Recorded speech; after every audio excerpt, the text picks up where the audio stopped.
Are we really giving women the freedom to choose what happens to their life? A woman is capable of bearing a child through procreation. A baby comes into our life expectantly and sometimes unexpectedly. Well, you see, we're only looking at the rainbows and sunshine while talking about having a baby.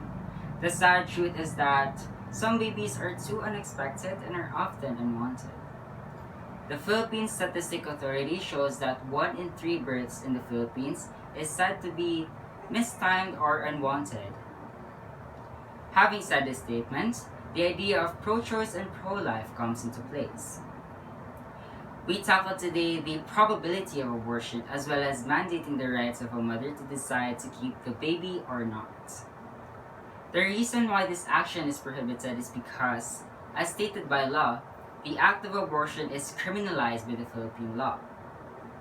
Found on the Articles 256, 258, and 259 of the Revised Penal Code of the Philippines, women who undergo abortion and the accomplices of the procedure are punished by imprisonment.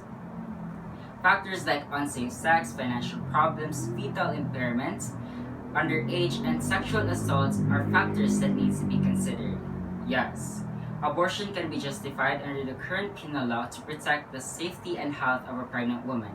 However, this consideration is useless because we lack the proper access to safe means of abortion in our country. This begs the question of why should we normalize and legalize abortion? Let us take into account, for my second point, the story of a woman who is in her 30s who bore a child at the age of 15.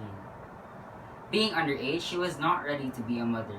She underwent abortion in confidential means due to the very restrictive abortion laws in the Philippines. She was very firm with her decision and it has given her a second chance in life.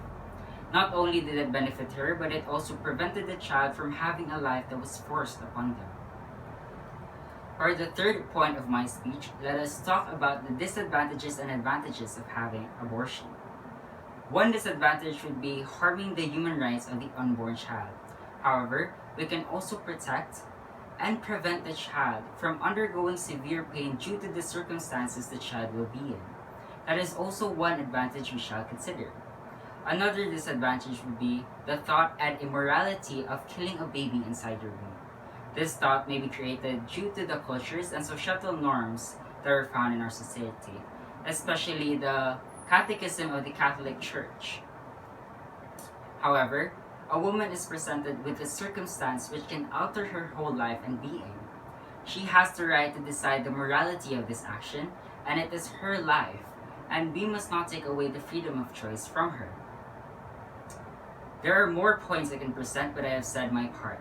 I am a man who is meddling with a woman's business, but I do not choose to remain idle of the pain a woman and an innocent child may encounter. We must break the stigma of abortion. What we must take into consideration is the practicality of an action. What we must promote is the action that best fits the situation and give them the support they need for the betterment of all.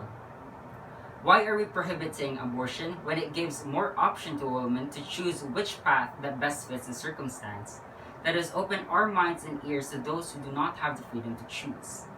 Banning abortion does not give any advantage to women, but restricts them of their freedom of choice and drives them into conditions where the health and safety of a woman is almost certainly at risk.